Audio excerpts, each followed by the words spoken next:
বলছি তোমাদের কারো ভূত দেখার অভিজ্ঞতা আছে? ভূত? মহারাজ, ভূত বলে কিছুই নেই আমার কাছে, সবটাই ভবিষ্যৎ। ভূত মানে সবটাই অদ্ভুত। ওরে বাবা, মন্ত্রী মশাই দেখছে খুব বড় বড় কথা বলছেন। তার মানে আপনার ভূতের ভয় নেই? মন্ত্রী, তোমার এই সাহস দেখে আমি মুগ্ধ। আমি চাই তোমার এই সাহস কৃষ্ণনগরের প্রতিটা শিশু যেন জানতে পারে। তাই আমি তোমাকে সাহস রত্ন উপাধি দিলাম, আর আজ থেকে তোমার বেতনও বাড়িয়ে দিলাম। এই না হলে মহারাজ, এখানে যোগ্যতার কোনো বিচার হলো না, অথচ বেতন বেড়ে গেল। আমিও ছাড়বো না, প্রমাণ করেই ছাড়বো মন্ত্রী মশাই ভীতু। দেখো গোপাল, দেখো মন্ত্রীর কত সাহস। আমিও আজ থেকে না, আস্তে আস্তে ভয়কে জয় করি। তোমরাও আস্তে আস্তে ভয়কে জয় করো। আরে, আমার শ্বশুর বাড়ি তো শ্মশানের কাছে। কত রাত গেছে আমি শ্মশানের মধ্যে বসে রাত কাটিয়েছি। শোনো শোনো, মন্ত্রী কি বলছে শোনো। শ্মশানের মধ্যে রাত্রি যাব। মন্ত্রী, তোমার কথা শুনে রোমকূপে আমার শিহরণ জাগছে। বলো বলো শুনি। একদিনের কথা আমার মনে আছে মহারাজ। সেদিন ছিল অমাবস্যা, চারিদিক অন্ধকার। আমি একটা বট গাছের নিচে বসলাম। হঠাৎ হঠাৎ হঠাৎ কি? হঠাৎ একটা ঠান্ডা হাত আমার গায়ের উপর পড়লো। ঠান্ডা হাত, মাথায় হাত, করছে ভয়। করবো জয়। তারপর বলো, থেমো না। কার হাত? খারাপা কোনো মরা মানুষের। আমি তাকালাম, তারপর হাতটাকে ধরে দূরে ছুঁড়ে ফেলে দিলাম। আজ বোধহয় রাজসভার কাজকর্ম হবে না, সারাদিন ধরে মন্ত্রী মশাইয়ের এই গুল শুনে যেতে হবে। ঘুম পাচ্ছে মহারাজ। সে কি, এই রোমহর্ষ ঘটনা শুনে তোমার ঘুম পাচ্ছে? গল্প শুনলে ঘুম এসে যায়, কি করব? ওই যে ছেলে ভুলানো গল্প শুনিয়ে মা ঠাকুমারা বাচ্চাদের ঘুম পাড়াতো, এটা সেই রকম আর কি। মন্ত্রীর এই ঘটনাগুলো কি তোমার গল্প মনে হলো? ছি ছি গোপাল, এটা কিন্তু আমি তোমার কাছে আশা করি। মন্ত্রীকে তুমি দেখতে পারো না, যারে দেখতে নারী তার চলন বাঁকা। আর তোমার যদি মন্ত্রীর জীবনের ঘটনাগুলো শুনতে ভালো না লাগে, তবে চলে যাও। আর ভীতু মানুষের এখানে না থাকাই ভালো। যাও যাও, তুমি আজকের মতো বাড়ি যাও। কাল এসো। কাল আমি আমার মন্ত্রীকে রাজসভায় সর্বসমক্ষে সাহস রত্ন উপাধি দেব। কাল সবাইকে রাজসভায় কিন্তু আসতে হবে, বাধ্যতামূলক। গোপাল, কালকে না এলে কিন্তু তোমার 1 মাসের বেতন কাটা যাবে। বেশ হয়েছে, এখন আমার দিন। গালগপ্প করব আর 2 পয়সা কামাবো। এবার মহারাজকে বলবো সাহসী তৈরি করবার জন্যে একটা বিদ্যালয় তৈরি করতে হবে। কাল যখন উপাধি পাবো তখন প্রস্তাবটা দেব। ঠিক আছে মহারাজ, আজ তবে যাই। গল্প শুনে বেশ ঘুম পেয়ে গেছে, আজ একটু দিবানিদ্রা দেব। চললাম মহারাজ।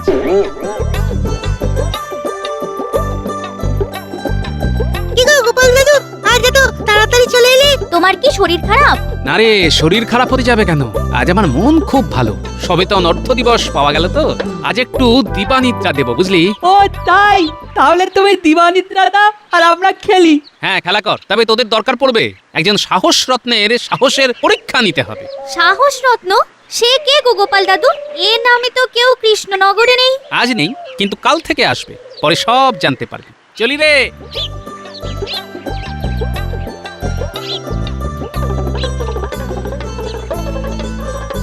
গিন্নি, ও গিন্নি, আজ খুব ভালো খবর আছে। তুমি গেলে কোথায়? আরে, এই মাসে তোমার 10 ভরি সীতাহার নিশ্চিত। তবু কথা কয় না। আরে, তুমি গেলে কোথায়?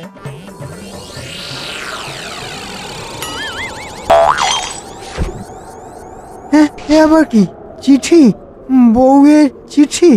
পরম পূজনীয় স্বামী, প্রতি মাসে তুমি আমায় 7 নলি সোনার সীতাহার দেব বলে প্রতিশ্রুতি দিচ্ছ, কিন্তু বাস্তবে দিচ্ছ না।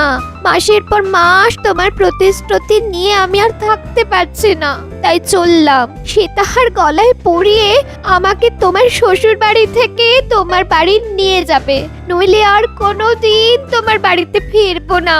আমি খুব রেগে আছি। ইতি তোমার গিন্নি। মরেছি। একা রাত কাটাতে হবে। আমার তো খুব ভূতের ভয়। কি করি?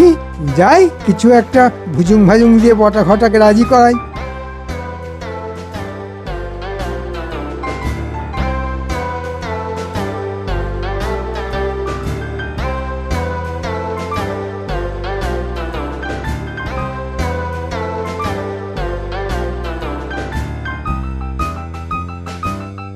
বটা ঘটা বাড়ি আছিস? বটা ঘটা।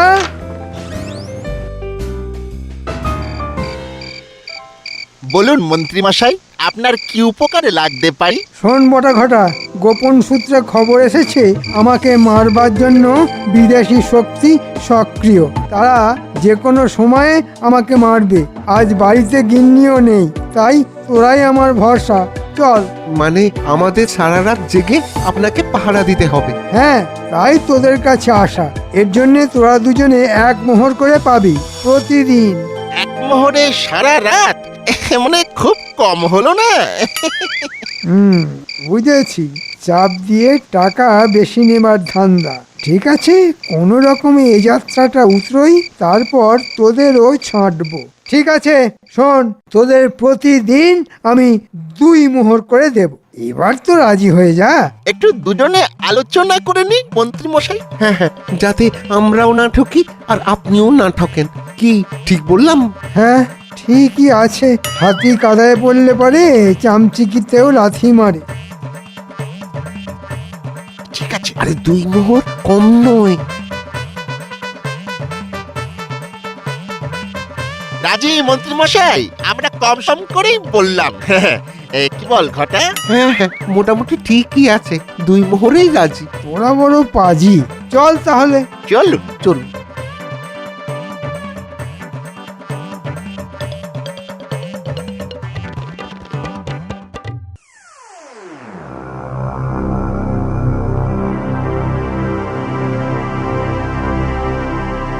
শোন, কেউ কিন্তু ঘুমিয়ে পড়বি না।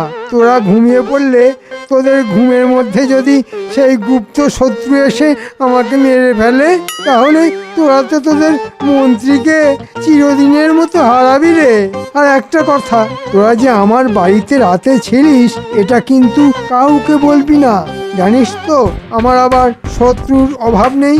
এমনকি মহারাজ পর্যন্ত আমার শত্রু। ঠিক আছে মন্ত্রী মশাই, আমরা দুজনে 2 চোখের পাতা এক করব না। আর কাউকে বলবো না। তাহলে আমি নিশ্চিন্তে ঘুমোই।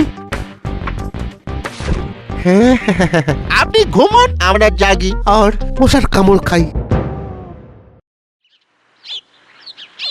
আরে এত সকাল সকাল বটা ঘটাকে দেখছি। ওইদিকে তো মন্ত্রীর বাড়ি। এত সকালে মন্ত্রীর বাড়িতে কি করছিল জানতে হচ্ছে। কেমন কেমন যেন গন্ধ পাচ্ছি। এই বটা, দেখ দেখ, গোপাল দাদা দাঁড়িয়ে। মরতে ভয় পাবি না, নির্দ্বিধায় চলে চল। আমাকে দেখে থেমে গেল কেন? তার মানে গন্ধ আছে। কি হে বটা ঘটা, এত সকালে কোত্থেকে আসছিস? মন্ত্রী মশাইয়ের বাড়ি থেকে নিশ্চয়ই। হ্যাঁ, মন্ত্রী মশাইয়ের বাড়ি? না না না না না না, কারুর বাড়িতেই রাত কাটাতে যাইনি। দেখলি, ঠাকুর ঘরে কে রে? আমি তো কলা খাইনি। বলি, আমি কি তোদের বলেছি যে তোরা মন্ত্রীর ঘরে গিয়ে রাত কাটিয়েছিস? না, তা বলিনি গোপাল দাদা, কিন্তু পরের প্রশ্নটা তো করতেই এই আগে ভাগেই বলে দিলাম যে আমরা মন্ত্রীর বাড়ি যাইনি। এতে করে কি হলো? এই তোমাকে আর কষ্ট করে জিজ্ঞেস করতে হলো না। যা কষ্ট আমাদের করতে হলো। বুঝলাম। তা এত সকালে কি করছিস? ওই যে কাল রাতে গুরুপাক খাওয়া হয়ে গেছে তো, তাই একটু প্রাতঃ ভ্রমণ করে হজম করছিলাম। ও, কালকে রাতের গুরুপাক খাওয়া আজ সকালে হজম করছিস? বাহ, চমৎকার। হজম কর, হজম কর। কিন্তু আমার হজম হলো না বটা ঘটা। কি হজম হলো না গোপাল দাদা? ওই তোদের গুরুপাক। যাই, বাজার যাই। আজ আবার তাড়াতাড়ি রাজসভায় যেতে হবে।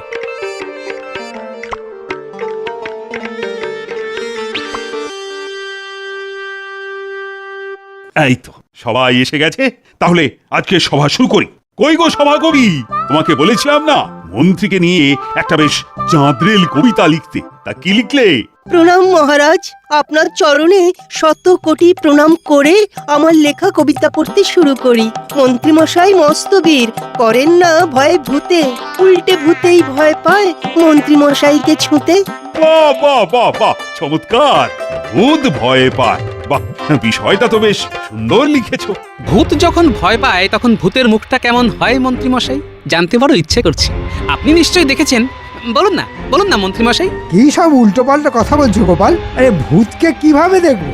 ভূত বলে কিছু আছে নাকি? তাই নাকি? তা আজ সকালে বটা ঘটাকে দেখলাম। এই রে, বটা ঘটা আবার বেফাঁস কিছু বলে ফেললো নাকি? আচ্ছা গোপাল, ভূতের সাথে বটা ঘটার কি সম্পর্ক? সত্যি তো হচ্ছে ভূতের কথা, তুমি নিয়ে এলে বটা ঘটা, একজন উপাধি পাবে আর তোমার হিংসেতে বুক ফাটছে। মনে সাহস আনো, দেখবে তুমিও ওই সাহস রত্ন উপাধি পাবে। এখন আমি আমার মন্ত্রীকে সাহস রত্ন উপাধি দেব। না না, তোমরা সবাই উঠে দাঁড়াও আর সভা করি, কবিতা বলা শুরু কর। ওই মা, আবার কবিতা? আচ্ছা, দেখি চেষ্টা করি। আমি তো স্বভাব কবি। মন্ত্রীমশাই মন্ত্রীমশাই, ধন্য আপনার তেজ, ভূতগুলো সব ভয় পালায় গুটিয়ে সবার লেজ। বাহ বাহ সভা কবি, তুমি তো জন্ম কবি। মন্ত্রী এসো এসো, আজ থেকে তুমি এই কৃষ্ণনগরের সবচেয়ে সাহসী ব্যক্তি। আদিক্ষেতা, আপনার পেছনে আমার বানর সেনাকে লাগাচ্ছি, দেখবে কত ধানে কত চাল। এই তোদের কাছেই যাচ্ছিলাম। কেন গোপাল দাদু, কোনো কাজ আছে? আছে আছে, একজনের খবর চাই। কার গো গোপাল দাদু? বটা ঘটার খবর আমার চাই। ঠিক আছে, আজ রাত্রেই আমরা খবর নেব। জানি আমার বানর সেনা আছে যখন, তখন আমার আর ভাবনা নেই। চলি রে, তোদের ওপর তোদের গোপাল দাদুর সম্মান নির্ভর করছে, এটা মনে রাখিস। তুমি নিশ্চিন্তে বাড়ি যাও। চল ঘটা, আবার রাত জাগতে হবে। কি জীবন দেখ, মন্ত্রী মশাই ঘুমাবেন আর আমাদের পাহারা দিতে হবে। উফ, কি মশা কামড়ায়। এই মশার কামড়ের বিনিময়ে মাত্র মাত্র 2টো মোহর। আজ বলবো 2 মোহরে চলবে না। হ্যাঁ, সারা রাত ধরে হাজার হাজার মশা কামড়ায়। আর আমাদের শরীর থেকে কয়েক কিলোগ্রাম করে রক্ত চুষে নেয়।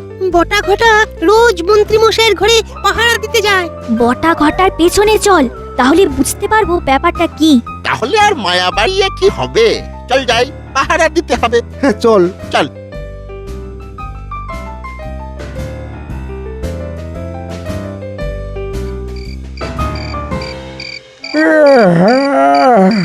কি হলো বটা ঘটা, এখন এলো না কেন? এদিকে রাত হয়ে যাচ্ছে, ঘুমে একবারে চোখ জুড়িয়ে যাচ্ছে, এদিকে ভয়ে ঘুমোতেও পারছি না। আরে বাবা, এ কি শব্দ? ভূত, ভূত! রাম রাম রাম রাম রাম রাম রাম রাম রাম। ওরে বাবা, মাঝে মাঝে এমন এমন হাওয়া দেয় না, কেমন ভয় করে। ও বাবা, গাটা কেমন চমচম করে ওঠে। ওরে বাবা রে, আসুক, 2 মোহর চাওয়া বার করব। এইবার জানলা দিয়ে দেখতে হবে। চল দেখি কি হচ্ছে ভেতরে। কি হলো? আপনি এভাবে বসে আছেন কেন? আপনি কি ভয় পেয়েছেন? ভূতের ভয়? কি রে, তোরা এত দেরি করলি? আমার তো ঘুমে চোখ জুড়িয়ে যাচ্ছিল। আমার ভূতের ভয় নেই, সে তো তোরা জানিস। আমার ভয় শুধু গুপ্ত শত্রুর। আমাকে মারলে এই কৃষ্ণনগর অভিভাবকহীন হয়ে যাবে, সেটা কি জানিস? নে, তোরা এবার পাহারা দিতে শুরু কর। আমি এখন ঘুমাবো, আমার মাথাটাকে এবার একটু বিশ্রাম দিতে হবে। সে মন্ত্রীমশাই আপনার পা, চোখ, মাথা, হাত সব কিছুর বিশ্রাম দিন, কিন্তু একটা কথা আপনাকে বলি, এবার কিন্তু আর ওই 2টো মোহরে হবে না। হ্যাঁ, মানে? মানে ওটা ওটা 3 করতে হবে। 3 দিন আর বাকি সব আমাদের উপর ছেড়ে দিন। এই তো চাপ দিয়ে মাপছিস। ঠিক আছে, দেব দেব, আমি 3টে করে মোহরই দেব। কাল সকালে যাবার সময় নিয়ে নিস। আমার গিন্নি যদি বাপের বাড়ি না যেত, তাহলে কি আর তোদের ডাকতাম? ঘুমোবি না কিন্তু। তোদের ঘুমিয়ে পড়া দেখে গুপ্ত শত্রু যদি আমাকে মারে? আপনার কোনো চিন্তা নেই মন্ত্রীমশাই, আপনি নিশ্চিন্তে নাক ডাকিয়ে ঘুমিয়ে পড়ুন। আমাদের মশাই ঘুমোতে দেবে না। পুরো ব্যাপারটা বুঝে গেছি। চল, কাল সকালে গোপাল দাদুকে সব জানাবো। চল।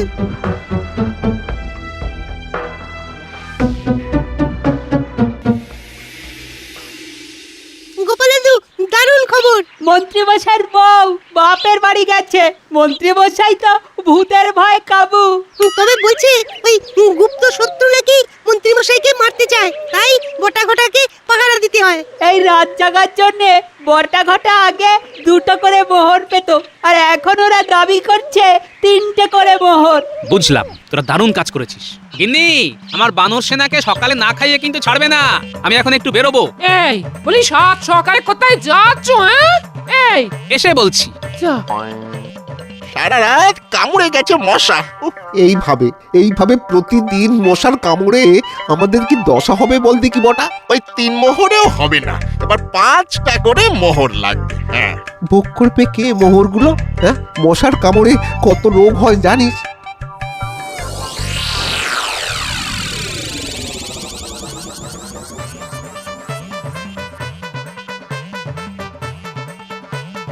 তোদের গায়ে কিসের দাগ? হ্যাঁ, এই রে গোপাল দাদা, মুখ খুললেই বিপদ। এই মানে কেটে পড়ি। এই ঘটা চল, আজ অনেকটা ভ্রমণ হয়ে গেছে। চল চল। বুঝলে গোপাল দাদা, সকালবেলা এই হেঁটে না হজম খুব ভালো হচ্ছে। আমরা এখন যাই। হ্যাঁ, ঘরে আবার বিস্তর কাজ পড়ে আছে। বুঝলাম।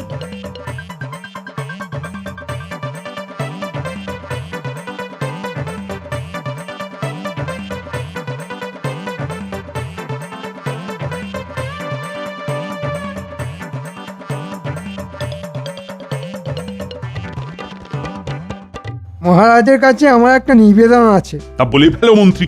আমি একটা বিদ্যালয় খুলতে চাই মহারাজ। বিদ্যালয়? কিসের জন্য? আমি আমার দেশের সবাইকে সাহসী করতে চাই। বাহ, এ তো খুব ভালো প্রস্তাব। কি বলো গোপাল? আপনার যখন ভালো লেগেছে তখন তো ভালোই। এখানে তো আপনার ভালো লাগাটাই আসল মহারাজ। গোপাল, তুমি ঠিকই বলেছ। তা মন্ত্রী, এই সাহস শেখানোর বিদ্যালয়ের নাম কি দেওয়া যায়? আপনার স্বর্গত পিতামাতার নামে মহারাজ। জায়গা দেখা আছে, কাল গিয়ে জমির মালিককে অগ্রিম দেব। ঠিক আছে, ঠিক আছে, আমি তোমাকে এখন 100 মোহর দিচ্ছি। কি সুন্দর ভাবনা! আমার রাজ্যে সবাই সাহসী। আহা, আমি তো ভাবতেই পারছি না। ও, আজ কার মুখ দেখে উঠেছিলাম কে জানে। ও, ভুজুং ভাজুং দিয়ে 100 মোহর। যা করবার আজকেই করে নাও, কাল এই সময় তোমার সাহসের পরীক্ষা নেবেন মহারাজ।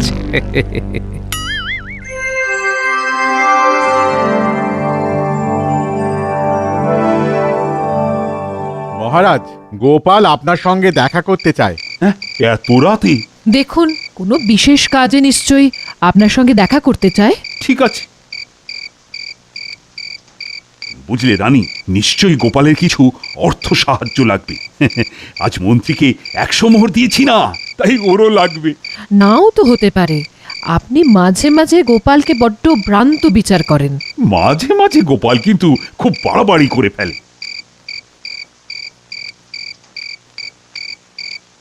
কি খবর গোপাল, এত রাতে? আপনাকে আমার সাথে বেরোতে হবে মহারাজ। হ্যাঁ, এত রাতে কোথায়? রাত তো অনেক হয়েছে, এখন তো মহারাজের বিশ্রামের সময়। আর তাছাড়া এত রাতে। রানীমা, আমাকে কি আপনার বিশ্বাস হয় না? আমি জীবিত থাকতে মহারাজের কেউ ক্ষতি করতে পারবে না, কিন্তু মহারাজের সরলতা নিয়ে কেউ কেউ মহারাজকে ঠকাচ্ছে। রানীমা, কি? মহারাজ, আপনি এমন মায়ায় আচ্ছন্ন আছেন যে আপনি দেখতেও পাচ্ছেন না। আমি এখন আপনাকে যদি তার নাম বলি তাহলে আপনি বিশ্বাস করবেন না। তাই আপনি আমার সাথে চলুন, নিজের চোখে দেখে বিচার করুন। মহারাজ, আমি আপনার ভালো চাই মহারাজ। গোপাল যখন বলছে আপনি তখন যান মহারাজ। গোপালের প্রতি আমার পূর্ণ বিশ্বাস আছে। ঠিক আছে, চল। পায়ে হেঁটে যেতে হবে মহারাজ। তাই হবে, কিন্তু একটা কথা, যদি তোমার অনুমান ভুল হয়। আপনি যা শাস্তি দেবেন তা আমি মাথা পেতে নেব। ঠিক আছে, চলো।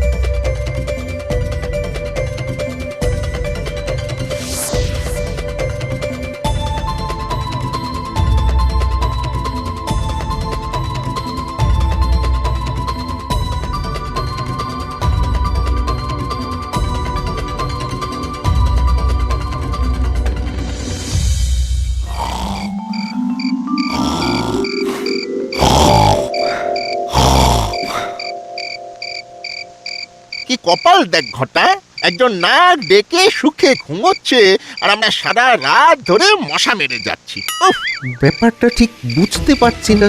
গুপ্ত শত্রু খামোকা মন্ত্রী মশাইকে মারতে যাবে। আমার কি মনে হয় জানিস? আমার মনে হয় মন্ত্রী মশাইয়ের ভূতের ভয়। হ্যাঁ, গিন্নিমা নেই তাই একা থাকতে ভয় পায়। হ্যাঁ, সর্বনাশ! একে আমি সাহস রত্ন দিয়েছি। মহারাজ, আপনার সরলতাকে মন্ত্রী ব্যবহার করে নিজে বড়লোক হতে চায়। আমার মন্ত্রীমশাইয়ের উপর কোনো রাগ নেই, আমার রাগ শুধু মন্ত্রীমশাইয়ের অসততায়। চলো কাল সকালে আমি এর বিচার করব, আর কাল রাজসভায় বটা ঘটাকে নিয়ে আসবে, আমি সব কথা শুনতে চাই।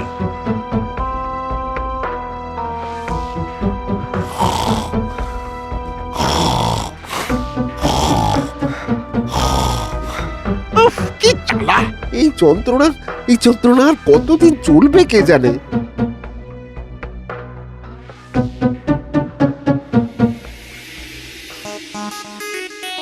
এসো এসো আমার বীর মন্ত্রী, কৃষ্ণনগরের গর্ব, আমরা সবাই যে তোমার জন্যই অপেক্ষা করছি। এসো এসো সাহস রত্ন কৃপা সিন্ধু মন্ত্রী।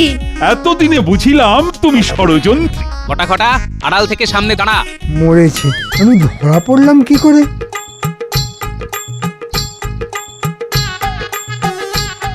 মন্ত্রী, তোমার যে সব কিছু ফাঁস হয়ে গেছে, বটা ঘটা আমাদের কাছে সব বলে ফেলেছে। তা তোমার কি কিছু বলার আছে? না মহারাজ। ব্যাস, তাহলে তোমাকে দেওয়া সব কিছু আমি এই মুহূর্তে ফেরত চাই। মহারাজ দয়া করুন, গিন্নি 7 নলি হার না পেয়ে বাপের বাড়ি চলে গেছে, আমার মাথা ঠিক নেই। আজ আমারও মাথা ঠিক নেই, তোমাকে যা দিয়েছি তা ফেরত দাও, নয়তো রাজসভায় 100 বার কান ধরে ওঠবোস করো। তুমি যা নও তা শাস্তি যাও কেন বলো তো? কাক হয়ে ময়ূরপুচ্ছ ধরে কি লাভ? তোমায় আমি নতুন উপাধি দিলাম, ভিতুর ডিম।